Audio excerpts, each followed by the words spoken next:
while they've really made some very marginal gains temporarily, the fertility continues to decline. So the question becomes, well, governments are already generally not so great at affecting things. They're usually pretty inefficient. What are they supposed to do? Well, as far as moving money around, they have some experience with that. That almost always fails. So I'm somewhat pessimistic that government action can actually work to solve this problem. As context, South Korea decided, okay, what we're going to do is we're going to build a whole new city administrative center 2 hours south of Seoul.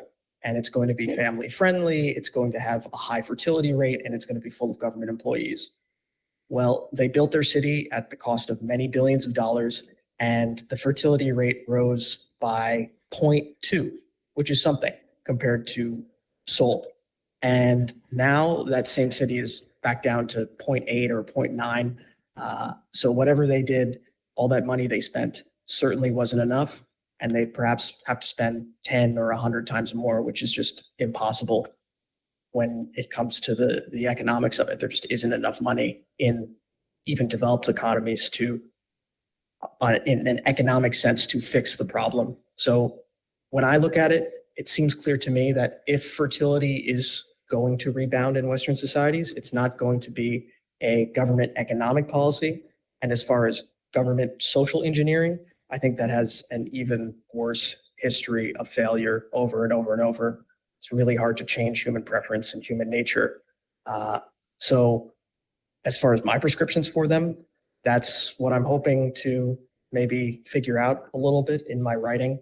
What I do is I try to learn by writing. So in communicating to other people, I have to really understand it myself. And then maybe in really understanding it myself, I can come up with some ideas that might help other people individually or larger organizations potentially. Although I don't think that's particularly likely because a lot of people are struggling with this problem. And so far, from what I can tell, no one has come up with a good solution or an acceptable solution. Yeah, I think that last word is key here, is acceptable. What is acceptable? There are situations, for example, let's say you through a series of mishaps, you started a business, you took out a few credit cards, you're heavily into debt, you've got a mortgage, the business didn't work out, whatever, now you're in this debt. Bankruptcy is never really a good thing. It's not an exciting thing to go bankrupt. I mean, when I first started, well, what is bankruptcy? It's like, okay, well, you go into debt and then you declare bankruptcy and then you don't owe the money anymore. I was like, oh, that's pretty awesome. But it's actually not too awesome because then it's really hard to get a loan in the future. It's really hard to, and how many people can actually afford a house in cash? How many people can afford a car in cash? And so if you can't afford a car and you can't afford a house, then you're severely limited in what you're able to do. And then getting out of that and being able to restore your credit and so on, it can take 7 years or something. This is a difficult hole that people dig themselves into individually. Mm-hmm. And one of the ways to look at the demographic situation is to say that there is a hole, and how do you get out of that hole? Well, there really is no easy way, or and maybe there really is no fully acceptable way. But the question is, it might be unacceptable to take whatever. For instance, religion, I think, has clearly demonstrated it has the ability to increase fertility. But do you therefore, introduce theocracy or something? You introduce some kind of theocratic state. How would you go about? I mean, in America, you'd have to shred the Constitution. I mean, would people go along with that? What is feasible? What is acceptable? And then on the other hand, it is this question of, what is feasible economically in terms of dependency ratios? How much can we take? At what point do we hit? And it was funny, before we started this conversation, I I had this funny idea. If you've ever played like a civilization game, or you've played like, a theme park game, any game where you're like running a business, you're running a Mhm. society or something, and your intention is always to maximize profit or maximize territory. But I sort of thought of a parody of that, where the goal is to like maximize immigration before like, the system collapses, maximize welfare before the system collapses, minimize Mhm. fertility, like speed run, how quickly can you get the fertility down, and nothing bad happens and society doesn't collapse. Because of course, Mhm. there is a point at which, if there are no working people and there are only dependents, if there is a point, there is almost, it's a reverse Malthusianism, right? Because Malthus Mhm. said, if we have too many people and not enough food for those people, then they will starve. But if you have too many dependent people and not enough people to produce the food for them or whatever they need, medical care, could be anything, Mhm. then those people are, I mean, then you have austerity measures. Then you have, there was this term, I don't think it's been around for a while, but when, it might have even been before Obamacare or during the Obama era, people were talking about death panels and saying that, like in Europe and Canada, they have death panels. They have these groups of doctors who have to decide through a triage system who gets care, who doesn't get care. Mhm. And that's what you run up. And in fact, the truth is that we always don't have enough. There's always a triage system. There's always limits to everything in society. So in some senses, the idea that there's an absolute wall or an absolute limit, and we hit that wall and then everything is just over, it's like, well, we already live in a world that has limitations and constraints on quality of life, healthcare, access to education. These things are already limited. And even if you're a very wealthy person, for example, and you'd Mhm. say, oh, well, you're a billionaire, you can do whatever you want, you have access to everything you want. There are even then certain what do billionaires want? They want, for example, the ability to um what do they do with their money, right? They lobby. So they lobby the Mhm. government. They want the government to do certain things. So even if you're a billionaire and you think like, okay, there's a certain amount of wealth in which you escape these limitations individually, but Mhm. even billionaires do care on some level what happens with society in general. So Mhm. we're all, whether you're the old person facing the death panel, whether you're someone on welfare who's competing with Haitian refugees, whether you're whatever position in society you are, we all experience the limitations of either having too low fertility, or the policies that are implemented, like you said, in South Korea, just taxing people to hell and then dumping money on the problem and then getting these marginal results. There Mhm. really is no perfect solution in any situation. So, yeah, we are really asking, what is the best solution, and what is the most acceptable solution? What's the least offensive solution? And I think one of the issues we have on this problem and so many others is that we can't agree on what that thing Mhm. would be. So if everyone just agreed, like, what, fine, we'll bankrupt the country to get fertility up because we care that much, then you Mhm. could do that. Or if we said, okay, we're going to bring back theocracy, you could do that. If everyone could agree on one kind of radical extreme solution, and then that would work. But instead, you've got, I think, a lot of different people who have a lot of different disagreements. And so nothing actually is implemented to the extent that it would need to be implemented. And as a Mhm. result, you know, it's paralysis and nothing gets done. And so I've kind of viewed it as like a baked into the cake problem.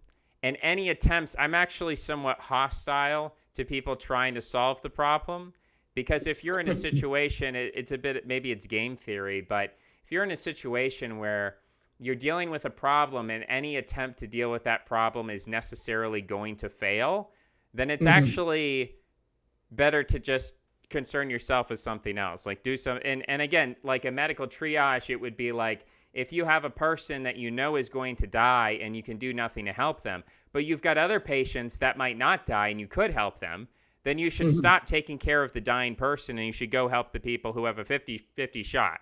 And that's kind of Mhm. how I feel about the fertility crisis. Is I feel like this problem is so monumental and so uncontrollably bad, and the people who are pronatalists, the people who want to fix it, are torn in so many different directions, and nobody can agree on even what the solution would be, that it's better off just saying, you know what, we're going to find out what happens. We're going to see what happens. Maybe society collapses, maybe it doesn't, but there's a bunch of other problems that we could be solving, right? So we could be figuring out nuclear energy fusion reactors. We could be figuring out AI. We could be so I'm just like, that's my kind of approach to it. But I think that Mhm. the value that you bring to it is saying that we have to have a clear view of the inputs and outputs. That, when people say, okay, well, it's affordable housing, well, it's education, well, it's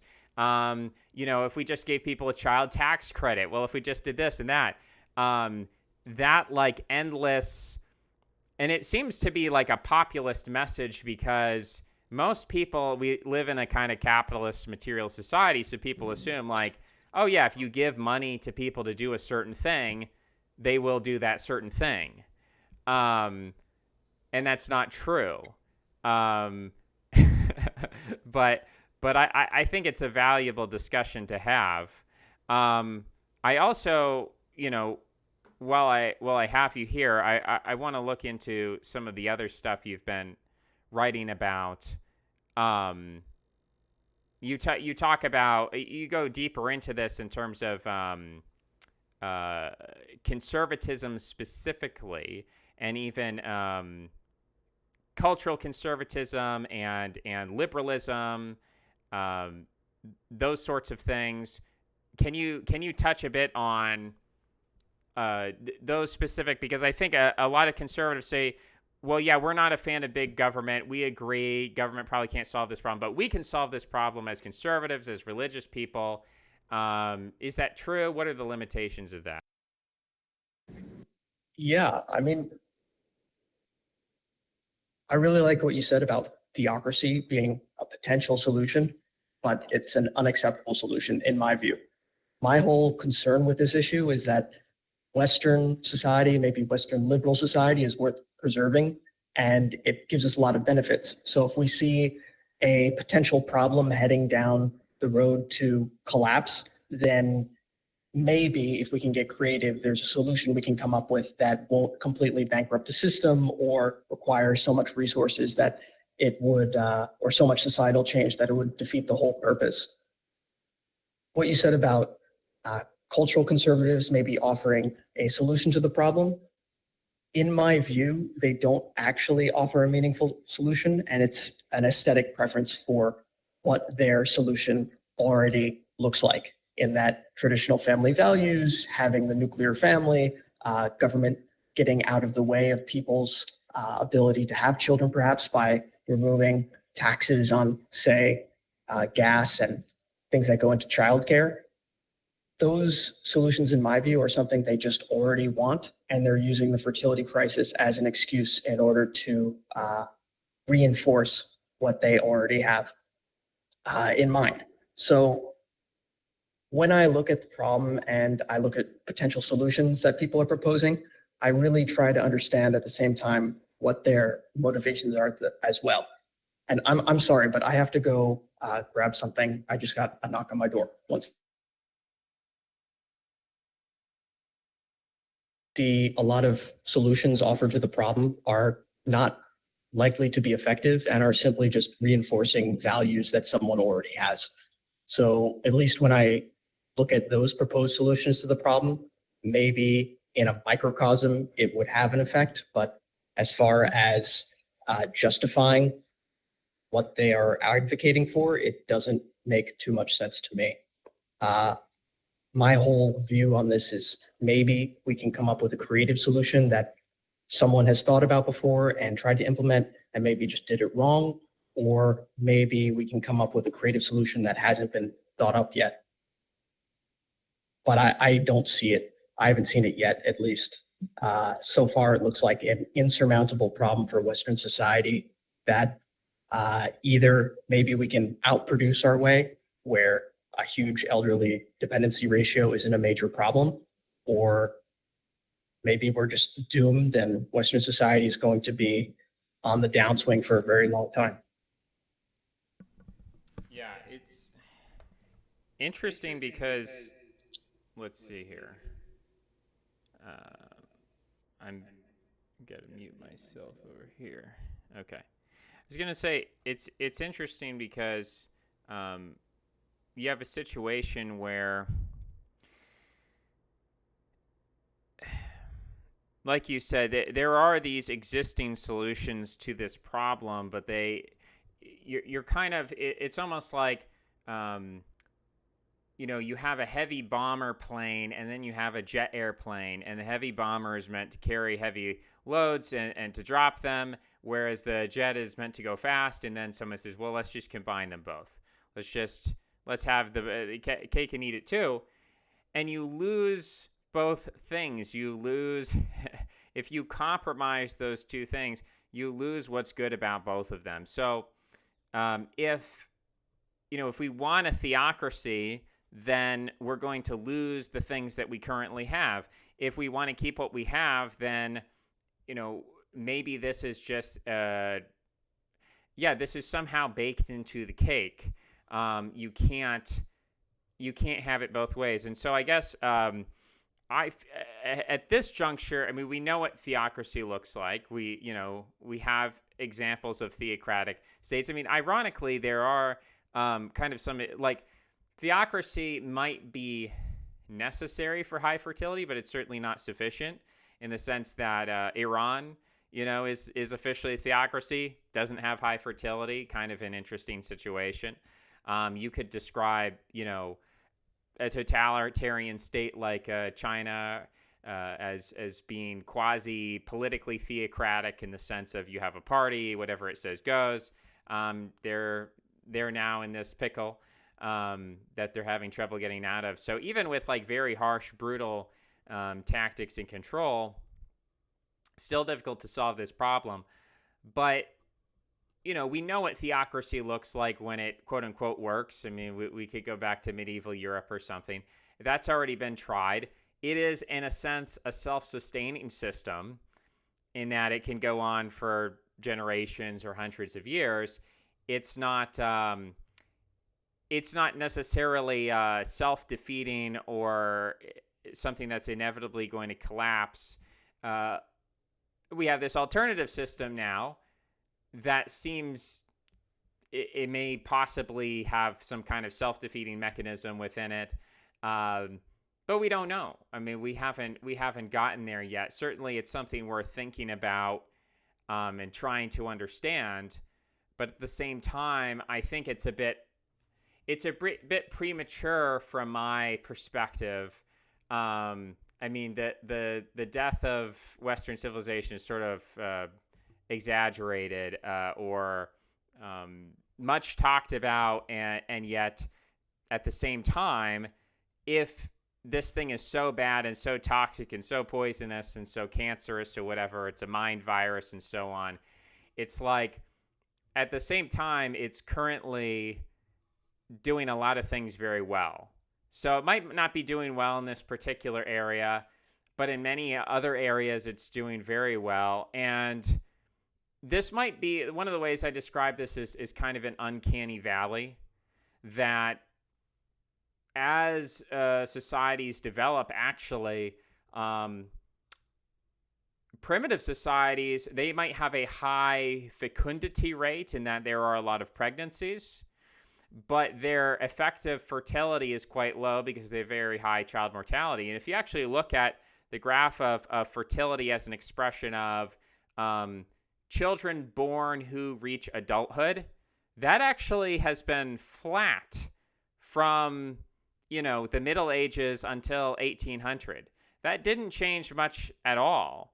and even into the into the 20th century to an extent, people were basically having as many kids as they needed to in order to have four, and it didn't matter if child mortality was 50% or 90%, and that sort of continued with some variations through the 1950s, and then it finally declined. But it might be that we're in this uncanny valley where we're just at this point where we have enough, whatever you could say, enough secularism, technocracy, liberalism, whatever the term is, whatever the mysterious essence or substance that's suppressing fertility, feminism, doesn't matter.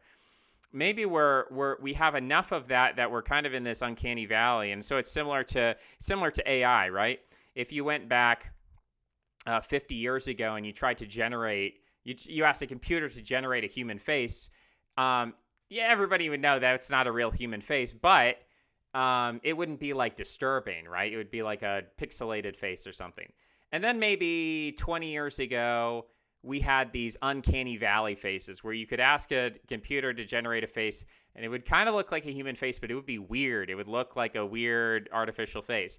Now we're at this point where computers can generate human faces and they're almost indistinguishable from actual photographs. So we've escaped that uncanny valley successfully in terms of AI simulation of photographs. With fertility, I wonder if there's a lot of people view it as this kind of a linear curve, right? More liberalism means less fertility. But maybe we just haven't had enough liberalism. Maybe we're in the uncanny valley of liberalism, and if we just take these ideas to their logical conclusion, we will come out of this on the other side, and we'll solve this problem. Now, I don't know the exact mechanism of that, but that's kind of a what we would call that, a psychohistorical perspective on things, seeing it as a parabolic curve or something like that rather than a linear curve. So in the limited time we have left here, I wanted to touch on, you have two other articles here. One is on veganism. And my position is I'm not a vegan, but I think animal rights are important. Do you think that veganism is, pound for pound, as a movement, do you think it's the most effective strategy for reducing animal suffering, or do you think there's an alternative? I think the percentage of people who are vegan in the United States is a very clear statistic to look at to see how well is veganism succeeding. Because I know a lot of vegans, and I know a lot of vegans who work very hard on trying to convince other people to become vegan. But that percentage recently in the past couple of years has actually gone down from about 4 or 5% down to 2 or 3. So I think the animal rights motivation for veganism is not going to ever get to be a significant portion of the population. Maybe in the very long term, perhaps, but in the medium to short term, it seems like the project of trying to make a lot of people vegan is not going to succeed in reducing the amount of animals being consumed in a meaningful way. That article I wrote is in like 15 minutes as a response to someone who was arguing for veganism on animal suffering bases. That's just animals suffer. It's terrible. We should stop that. You should go vegan. But from what I saw, almost all of the complaints, at least in regards to poultry, had to do specifically with factory farming and how factory farming is uniquely terrible, how it causes all this suffering, but in my view could practically be fixed or at least mediated significantly by just more humane farming methods. And that article, in some sense, prompted me to think about perhaps I should spend more money on finding free-range eggs, for example, where the chickens aren't pecking each other to death and breaking their limbs and extremely psychologically tortured, which apparently is the case in factory farming. In my view, if you think that animal welfare is something that is important, and I think you should, it's an admirable thing to believe, then the most effective solution to getting animal welfare is not convincing people to go vegan, because I don't think that's working. I think it is convincing people to spend slightly more on more humane methods of producing meat. Are you talking about the bioengineered Frankenstein stuff? I'm interested in that, but I've really looked into it, and it seems like it's nowhere near economically viable and won't be. A lot of the companies that were investing originally in artificial meat ended up going bust or pivoting towards these plant-based meat alternatives, which also don't do that well because they don't taste nearly as good as meat most of the time. I'm more referring just more humane methods of animal husbandry where we're not causing animals extreme suffering. And when those animals are killed, they are not done so in a extremely painful way, where they can live a reasonable life for an animal. They get food, they get protection, they're not so crowded. And then when it's time to harvest them for consumption, it's done in the least painful way we can imagine. In my view, that's probably the most effective way to reduce the overall amount of animal suffering we're seeing. Yeah, I agree. Last question I want to ask you here, and hopefully we can do this again. Um, I'll give you a chance to interview me maybe. But the last question I wanted to ask you about was on the Federal Reserve.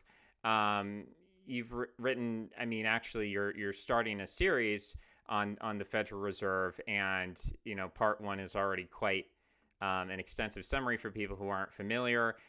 There's a lot of conspiracy theories involving the Federal Reserve. The first time I heard of it, it was in the context of Austrian economics, and the Federal Reserve is bad and we have to get rid of it. Ron Paul abolished the Fed, or at least audit the Fed. I think Rand Paul is still saying that. So for maybe as a teaser for the future,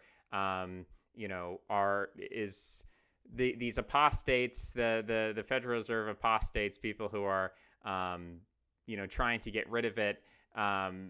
What's, if you had to give them kind of the 30-second pitch? Why shouldn't we just abolish the Federal Reserve?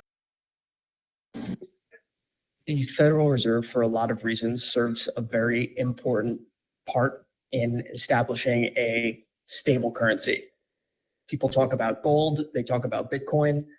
In 2022, Bitcoin had 300% inflation. It lost most of its value. So if that was the basis of our currency, we would end up with absolutely terrible inflation that would destroy the economy. So in my view, a managed currency is extremely important for price stability. And I hope to talk a lot more specifically about that in my future posts on why the Fed is good for that reason, at least in theory. Of course, there is certainly a lot to complain about with how it's being operated at the moment. In concept and in theory, it doesn't have to be a terrible or negative institution that leads to inflation and the expansion of debt. All right, very, very good. We'll be looking forward to that. We'll link this in the description, and definitely be watching those developments. I want to give you the last word in summation. We covered a lot of ground today in a short amount of time. Was there anything you had as far as last words, or maybe other publications or books that you'd like to suggest people go check out? I'll be recommending some on my profile, some further reading that is really interesting on the topics we've talked about so far. But other than that, stay tuned. Hopefully, there'll be more to talk about in the future. All right, awesome. Sol Hando, excellent speaking with you, and look forward to doing it again. You as well, Deep Left. Have a good one. Take care. Bye-bye Bye-bye. now. All right, guys. That was interesting.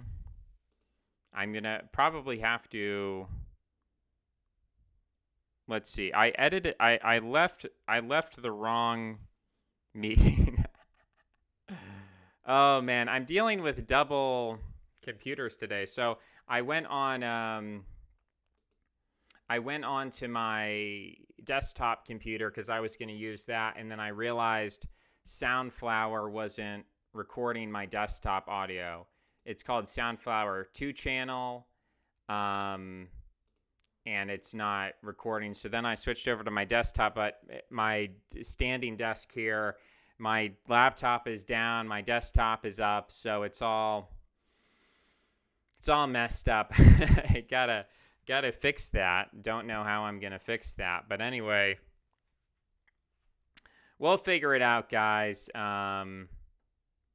This was difficult because when I'm dealing with tech, I can only really deal with one thing at a time. So when I'm dealing with technical problems, technical issues, it breaks my brain, and then I need to have a follow up with this guy because I think it was a great interview, but I just was being distracted by technical issues. That if I wasn't, I think it could have even been a better interview. So anyways, if you liked it, feel free to like, comment, restack. Thanks, guys. See you next time. Bye-bye.